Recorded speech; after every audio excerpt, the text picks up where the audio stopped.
one. Okay, the first. Well, this one I think we both know it. Okay, so we can go ahead. Yeah, I was actually there when this game was played because I was. Yeah, so this is quite unlucky.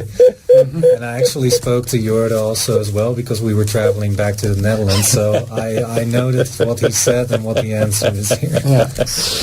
So great. We can have a quick look before we can then go to your double rook endgame. Yeah, this is, but it's a bit surprising. Volokitin probably expected that this must be a draw. Yeah. Mm-hmm.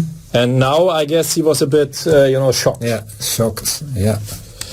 Really? Well, actually, Jorda was also shocked. He was so surprised that this was actually that he won this endgame somehow. So. And here White has only one move to win. Yeah, you have to be, of course, precise when you need to get opposition, I suppose. Yes. Yeah. Only one move to win. Only H3 wins. It's really, but okay, these strong grandmasters, they have studied the endgame deeply.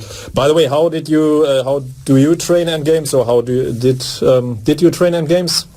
I did, yeah. I studied the endgame manual of the Dvoretsky when I was younger, and every time I still have an endgame, I try to understand that endgame and try to improve on what I played, basically.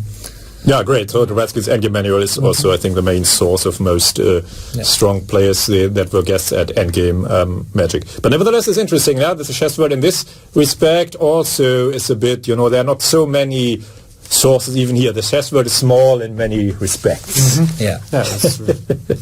It's also nice to have worldwide. You always can talk about rook endgame analysis from, In mathematics, it wouldn't be so easy, by the way. You could. There, two mathematicians may not be able to talk to each other. Mm-hmm. Like this, yeah. The world is too big. I was on the okay. In chess, it's easier. The field is narrower, of course. Mm-hmm. Yeah, of course. Okay, and Jordan went on to win, or let's even make it more clear. And here now, it's it's absolutely clear that it is winning. How do you say the squares in German? It's like Schlüsselfelder. Okay. Yeah. Well, just close to the Dutch. Yeah, Sleutelvelden in Dutch. Brilliant process against Daniel Hausrath. Dieren, no. 16. Of course, it's not so, but I found it slightly similar in a way. I again know the answer, of course. Yeah, of course. Of course. Okay, but you must give check first to the rise a king further away and to have these transitions into other endgames. But here probably came the problem for Daniel Hausrath. Easy to miss these moves. Yeah? You calculate, you take on f1, you play rook g4, black has rook f4, and we draw. But Zwischenzugs.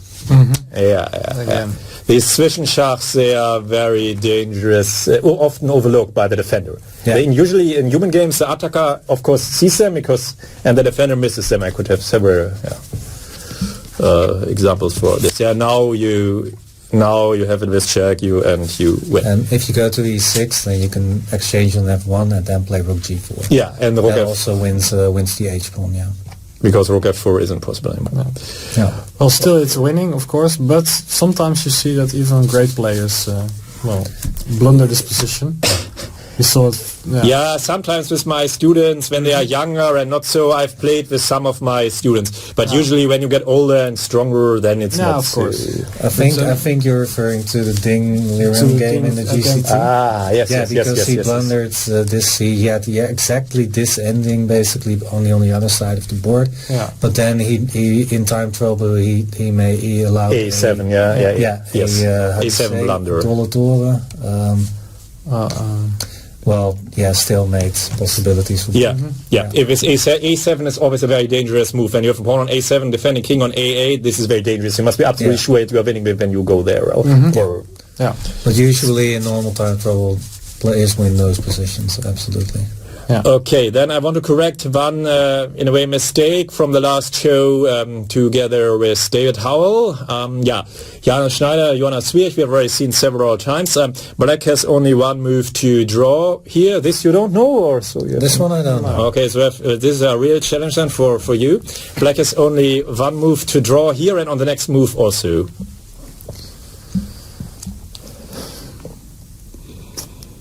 fortresses do need an active component in a way. Purely passive fortresses often don't hold. Okay. I think this is what Magnus Carlsen meant when he said he doesn't believe in fortresses. Yeah.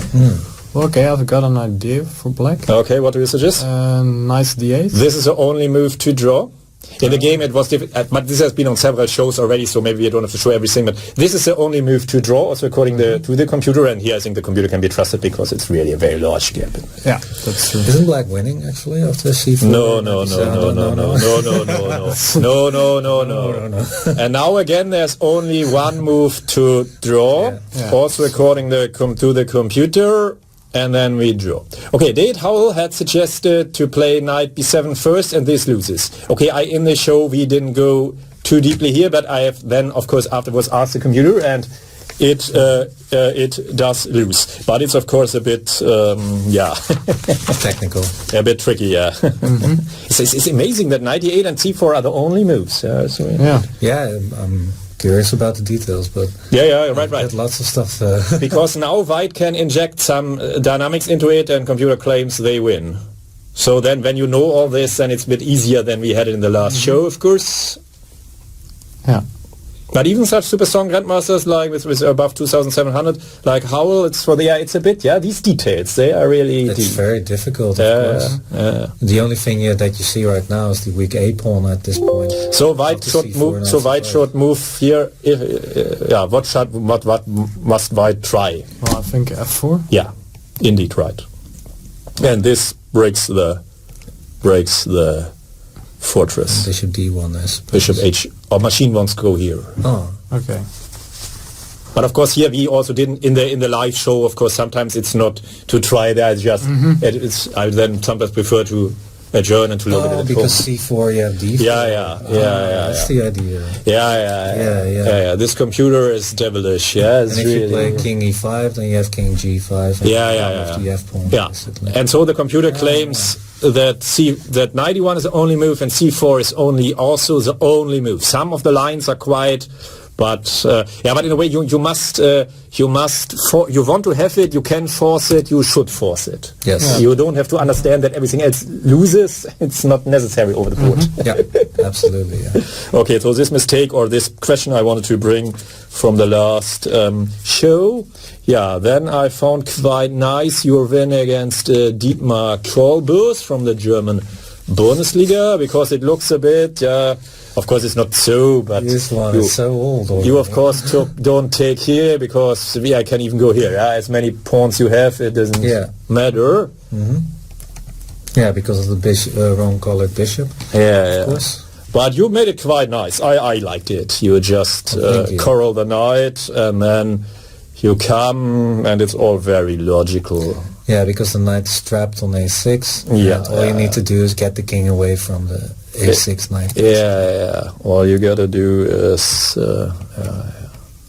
But still, it's not... it's everything very good, but it's not so one-dimensional. Yeah, you go to the knight check shadow, Springer Schachschatten. I suggest to call it. Springer Schachschatten, of course, is better, but it doesn't translate so nicely.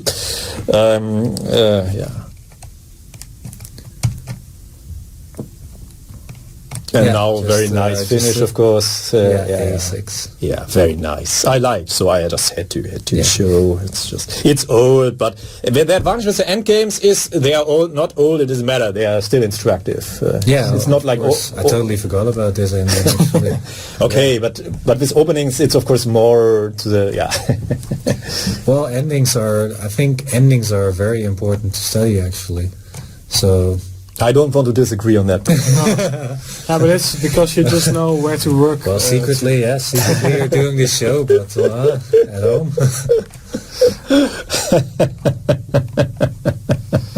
So instructive victory.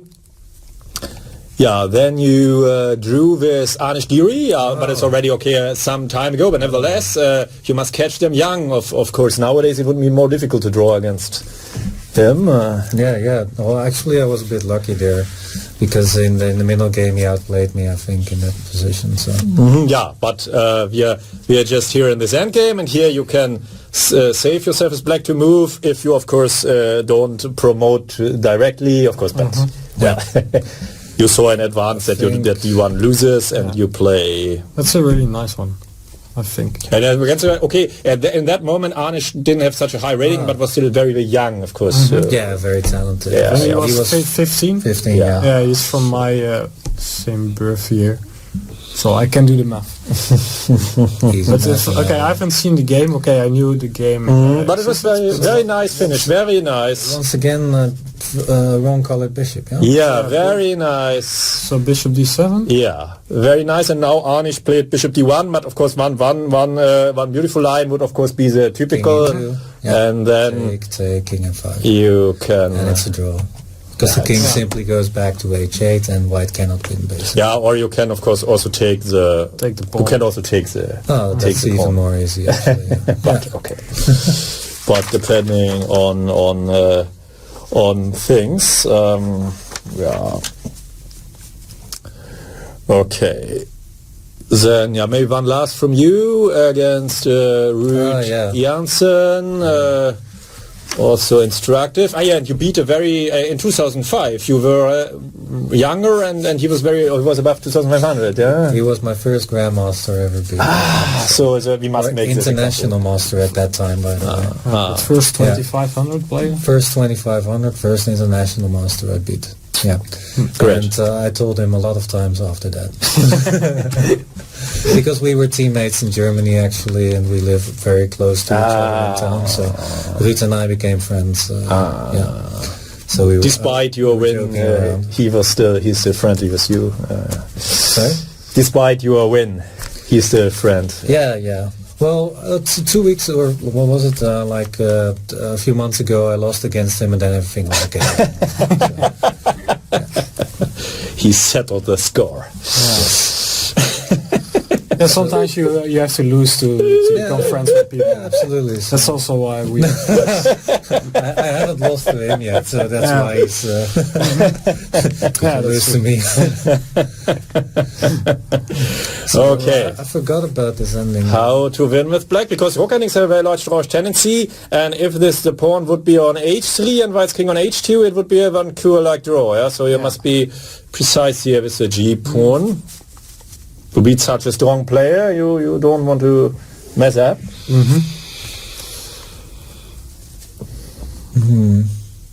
Oh, you forgot? No, I forgot it. It was 2005. It's forgivable. I was just... So I played the right move here. Yeah. Huh? You won very instructively, otherwise we wouldn't be looking at the example, of course. Right. Oh, I'm guessing it's rook a2. Rook a1, sorry. Okay, when I said rook a2, he hesitated to go to the move. Yeah. Rook a and then... So rook a... But now the problem is, of course, white has two problems. White must be with a king on g2 or h2, and white's rook must have enough checking distance. Yeah. And now white can correct one of these points, but not both. So this is it. Here endgame knowledge comes in handy, I think. Otherwise it's always a bit, you need calculations and so on, but sometimes knowledge also comes in handy, and this is the case in yes, points. Because I checked this ending pretty recently, actually. So if you can cut the king on f1, on the f file, I think it's one ending for black. Like, for example, if white plays the move rook e8 to give check behind the pawns, then you can play rook f1, covering this king off. And if the king is on the e file, then it's a draw.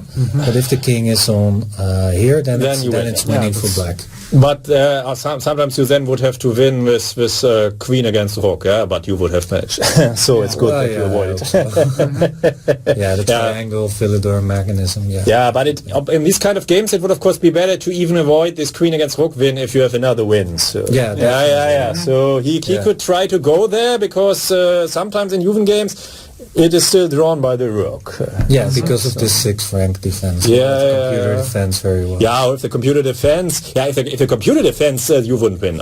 But against the human, if the computer against computer defense, you wouldn't win that, because the computer would draw with the rook. No, I won it against on the over the board game once. Against the human opponent you will win, but against the table-based defense, I doubt that you will be able to do it. there was this famous bet, of course, and the American Grandmaster made the bet, and on the first time he lost on the Walter Brown, when there was a table base, Ken Thompson generated it, and he challenged Walter Brown to a bet for a few $100, and the first time Brown lost, and then he made a revenge, and then he won because he captured the rook of the computer in the 50th move. So I doubt, but he prepared for 2 months for this. So I doubt that you will be able to do it over the board without special preparation. But against a human, yes. Against a computer, no. Because the computer moves the rook to anywhere. Okay, but let's go on. So here now he cannot correct both, and here of course the checking distance is not large enough. Yeah. And then here you can now, because I don't get to this. Here you will win without having to go to the other end game. Here my rook is too passive, and here you probably had calculated that you win anyway. So yeah. Well, I could have won much easier than this, actually. Okay. This rook ending was more easily won, but I took it the hard way, and it was still winning. So. But you went on to win, and this is what counts in the end. And you beat a 2,500 player. Yeah, I was extremely happy, of course. Yeah, good example for me. Okay, now maybe we can look at Nico's example against, he is white against George Anthony Stani from the Dieren Open 2014. And here your opponent could have, but this I found quite difficult over the board also, even when you know it. Black can win, but it's not trivial. In the game he played King B8, but of course this is not the way to win. Then then I managed to draw, but here pretty luckily.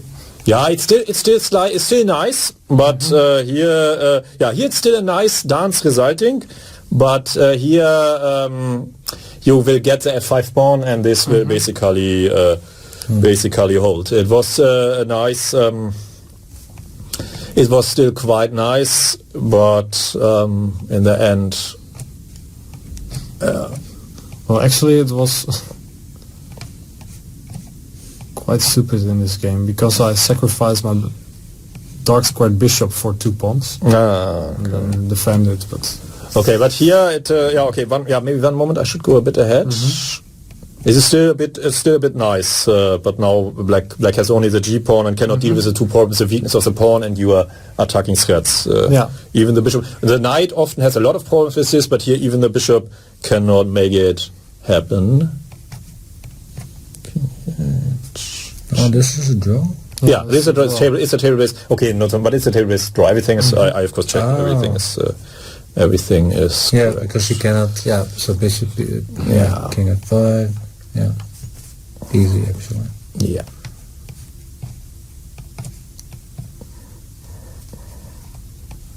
Because you were hoping. But I just managed to survive. Nice. Yeah, it's not so difficult, but I found it nice. Much more difficult. Also, this was not so difficult, but quite nice. But black can win. This is much more difficult. I was also a bit surprised, but I could look at the games and then I of course asked the computer, because if I would look at all the games and then also try to check everything first myself and then check, then I would never make any shows. Of course. I'm guessing King D7? Yes, it's only move to win. Right, is that right? Because the bishop cuts off the king. Yes. The bishop G2. Right.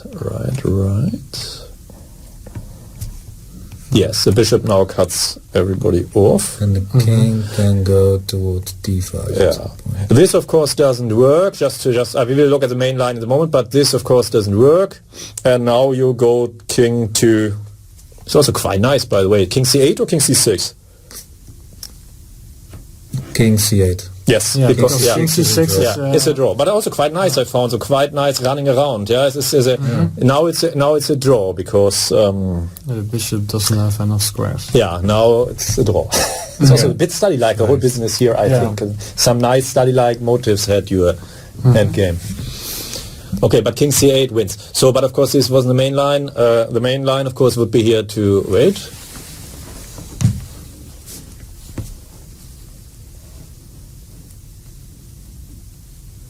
Okay, then king e6, yeah. King d6, king c4. Man, how do we win then?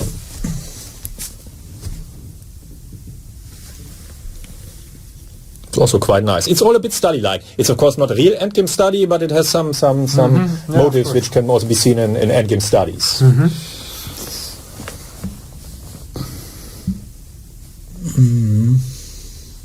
Difficult. Yeah. Still not so easy even here. So I don't want to criticize George Anthony Stani because he would have found it if he had known that it's a winning position and he has one move to win. Then he had a chance. Probably, yeah. But when you are sitting over the board, you don't know this, and it could be a draw anyway, and you cannot overstep the time in all games by thinking that who knows what you think. Yeah. But even here, it's still. But okay, now of course there's still one tempo needed. So I was thinking the same thing, yeah. But triangling the bishop? Yeah. Because if you play king c6 and then this is and even getting and this is a transposition to the game. Yeah, this is a draw. Of course, now it's a transposition. So you still need one. You still need one to win one move like you said, by a triangulation with the bishop. This is also typical in many of these games, is when king and bishop has to hunt the king first, like in this Rausers drawing zoom kind of positions. It's a bit similar here too.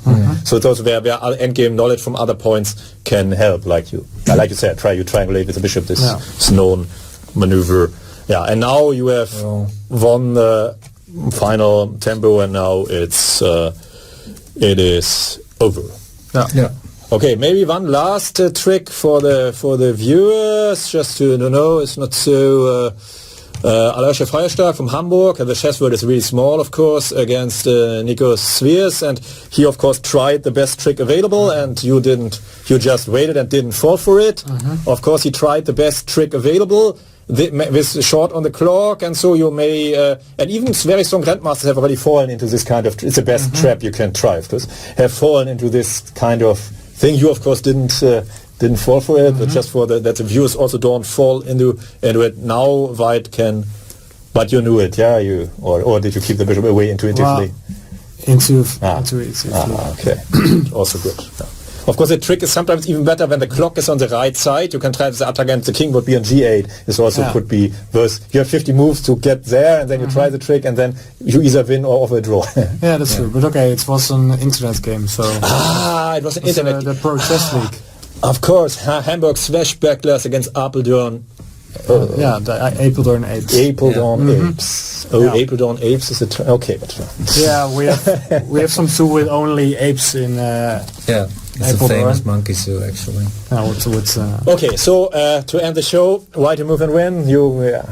I'm guessing rook h7. You, of course, know it. You don't guess because you know it. But this, in a way, it's not enough to know that the position is draw. You should also know some things. Yeah, when you're cut off in the dangerous corner, you always lose. When you're in the safe corner, you should avoid this, and then you can go to the game. Otherwise, if you know that this is most often drawn, this kind of knowledge might be over the board a bit. Yeah, so a friend grandmaster of mine actually got into such an ending as well, but White had a pawn. And it was also supposed to be a draw, but my grandmaster friend also lost that position because he didn't know what 10 piece he needed to spend, and what endings are much more difficult than just an evaluation. You can't just say like, okay, it's a draw, so when I go into it, it will be a draw. No, you actually have to know the mechanism. And so, for example, if you play bishop e6 here, then you already lost. You need to know such details and endings, basically. I, of course, agree. So many thanks for joining me in the show, and have a nice evening. Glad to be here. Thank you.